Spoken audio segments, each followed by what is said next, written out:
আসসালামু আলাইকুম। সংবাদে আপনাদের সবাইকে স্বাগত জানাচ্ছি। আমি ফিরোজ তোহা। শুরুতেই আরবে কেবলস সংবাদ শিরোনাম জানিয়ে দিব সর্বশেষ গুরুত্বপূর্ণ আপডেট বাংলা সংবাদ।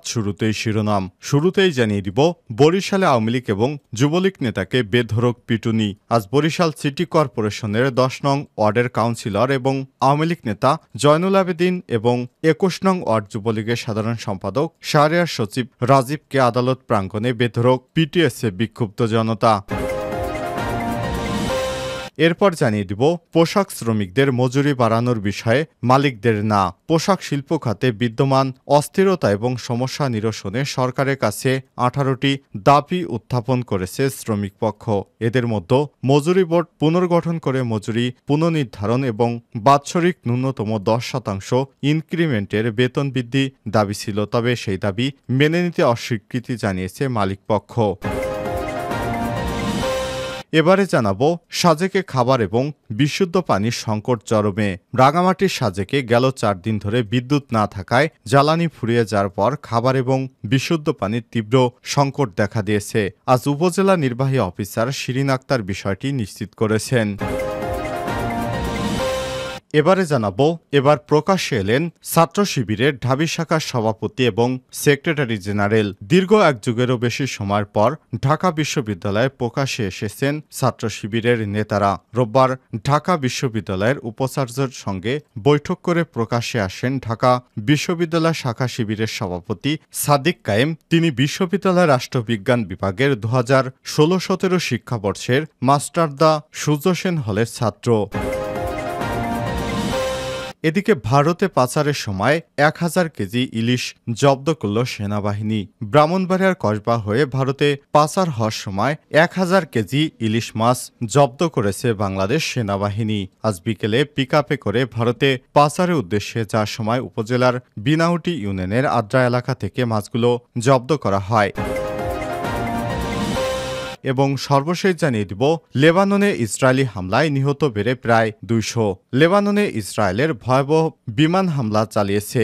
এই হামলায় হিজবুল্লাহ যোদ্ধাদের প্রায় ৩০০ ঘাঁটিতে তারা হামলা চালায়। এতে এ পর্যন্ত ২০০ জনের নিহতের খবর পাওয়া গেছে। আহত হয়েছে আরও ১,০০০ এর অধিক মানুষ। খবর রয়টার্সের এক বিবৃতিতে লেবাননের স্বাস্থ্য মন্ত্রণালয় জানিয়েছে, সোমবার ২৩ সেপ্টেম্বর দক্ষিণ লেবাননে ইসরায়েলি হামলায় নারী, শিশু, চিকিৎসা সহ অন্তত ১৮২ জন নিহত এবং ১,০০০ জন আহত হয়েছে।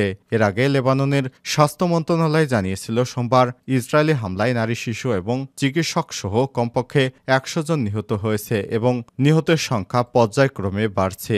সর্বশেষ খবর পাওয়া পর্যন্ত ২০০ জনের মৃত্যুর তথ্য দিয়েছে তারা। প্রিয় দর্শক, এতক্ষণ শুনছিলেন সংবাদ শিরোনাম, এবারে বিস্তারিত। তবে তার আগে বন্ধুরা, অনুরোধ থাকবে এই সংবাদটিতে একটি লাইক দিন। এই চ্যানেলে আপনি নতুন হয়ে থাকলে আমাদের সংবাদটি দেখতে দেখতে চ্যানেলটি সাবস্ক্রাইব করে রাখুন। কমেন্ট করে আপনার মূল্যবান মতামত জানিয়ে দিন এই সংবাদটি আপনি বিশ্বের কোন দেশ থেকে বা বাংলাদেশের কোন স্থান থেকে দেখছেন এবং শুনছেন। এবারে বিস্তারিত।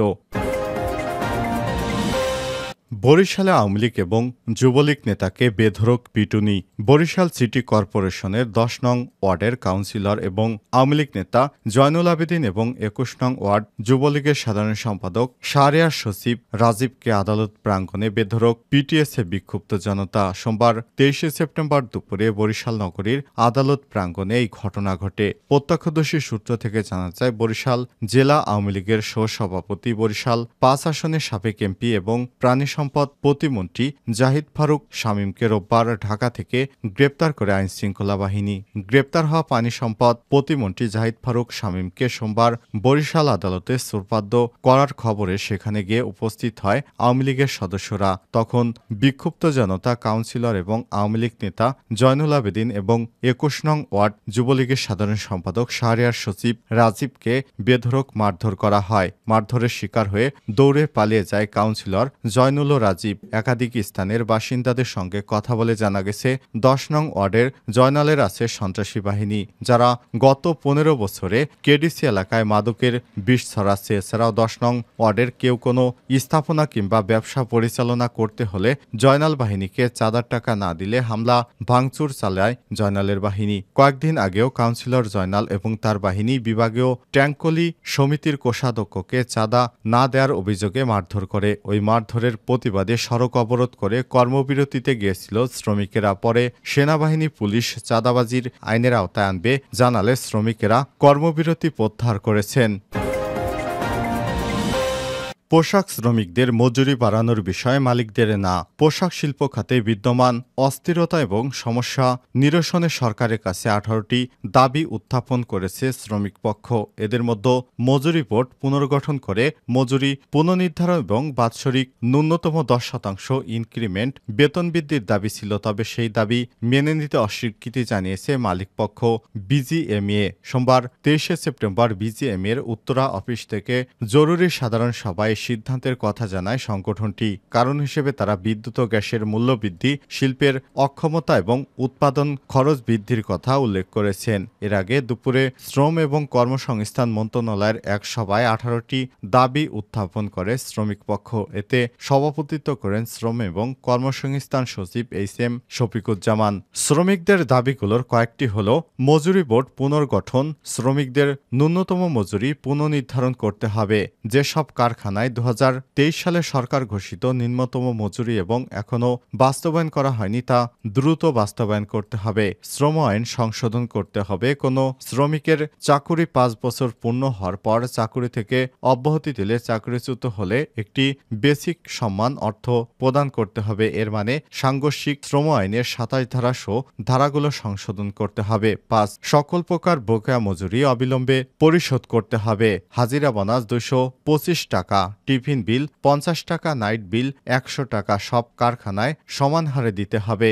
সব কারখানায় প্রভিডেন্ট ফান্ড ব্যবস্থা চালু করতে হবে।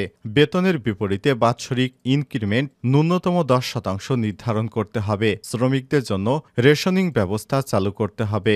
বিজিএমইএ কর্তৃক নিয়ন্ত্রিত বায়োমেট্রিক ব্ল্যাকলিস্টিং করা যাবে না। বায়োমেট্রিক তালিকায় সরকারের নিয়ন্ত্রণে রাখতে হবে। সব প্রকার হয়রানিমূলক এবং রাজনৈতিক মামলা প্রত্যাহার করতে হবে। জুট ব্যবসার আধিপত্য বন্ধ ব্যবস্থা গ্রহণ করতে হবে এবং প্রয়োজনীয় বিষয়ে আইন করতে হবে। কলকারখানায় বৈষম্যহীন নিয়োগ প্রদান করতে হবে। জুলাই বিপ্লবে শহীদ এবং আহত শ্রমিকদের ক্ষতিপূরণ এবং চিকিৎসা সেবা নিশ্চিত করতে হবে। রানা প্লাজা এবং তাজরিন ফ্যাশন দুর্ঘটনায় ক্ষতিগ্রস্তদের কল্যাণে তদন্ত যথাযথ ব্যবস্থা গ্রহণ করতে হবে। শ্রমিক আইন অনুযায়ী সব কারখানা ডে কেয়ার সেন্টার স্থাপন করতে হবে। অন্যায্যভাবে শ্রমিক ছাঁটাই বন্ধ করতে হবে। নারী শ্রমিকদের মাতৃত্বকালীন ছুটির মেয়াদ ১২০ দিন নির্ধারণ করতে হবে। সাজেকে খাবার ও বিশুদ্ধ পানির সংকট। রাঙামাটির সাজেকে গেল ৪ দিন ধরে বিদ্যুৎ না থাকায় জ্বালানি ফুরিয়ে গেছে। এতে খাবার এবং বিশুদ্ধ পানির সংকট দেখা দিয়েছে। সোমবার ২৩ সেপ্টেম্বর দুপুরে বাঘাইছড়ি উপজেলা নির্বাহী অফিস শিরিন আক্তার বিষয়টি নিশ্চিত করেছেন। পর্যটক আলামিন জানান, খাবার পানির সংকটের মধ্যে আছি আমরা।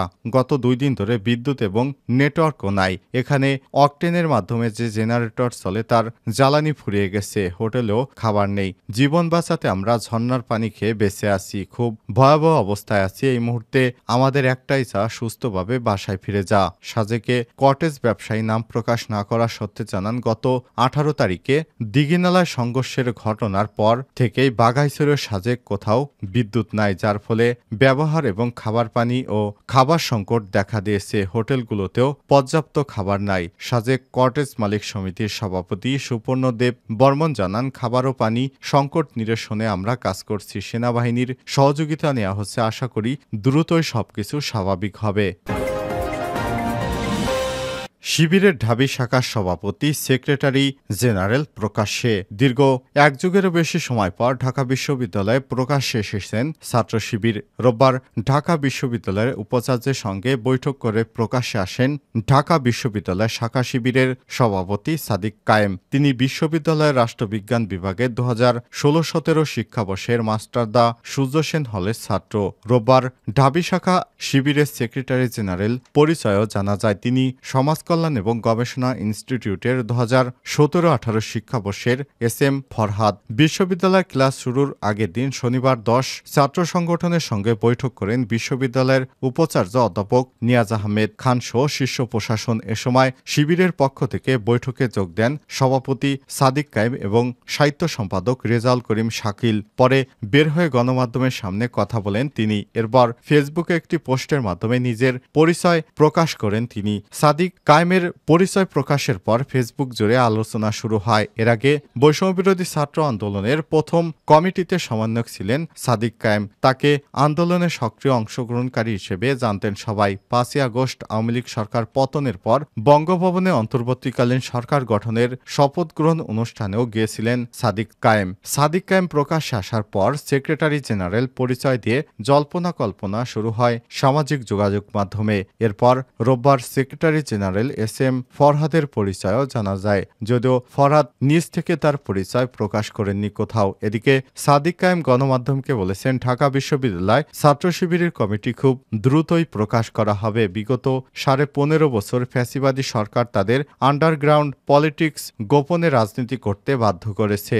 জানা যায়, বিশ্ববিদ্যালয় শিবিরের 21টি পদ রয়েছে কমিটিতে। সভাপতি, সেক্রেটারি জেনারেল পদ ছাড়াও বাকি পদগুলো হলো সাংগঠনিক সম্পাদক, অফিস সম্পাদক, শিক্ষা সম্পাদক, প্রচার সম্পাদক, প্রকাশনা সম্পাদক, সাহিত্য সম্পাদক, বায়তুল মাল সম্পাদক, গবেষণা সম্পাদক, IT সম্পাদক, কোচিং সম্পাদক, আন্তর্জাতিক সম্পাদক, বিতর্ক সম্পাদক, মানব সম্পদ উন্নয়ন সম্পাদক, অঞ্চল পরিচালক, অনুষদের সভাপতি, হল সেক্রেটারি, ইনস্টিটিউট পরিচালক, উপশাখা পরিচালক ইত্যাদি। কমিটিতে সহসভাপতি বা সহসম্পাদক নামে কোনো পদ নেই বলে জানা যায়। পাশাপাশি সাধারণ সম্পাদক না বলে সেক্রেটারি জেনারেল বলা হয়।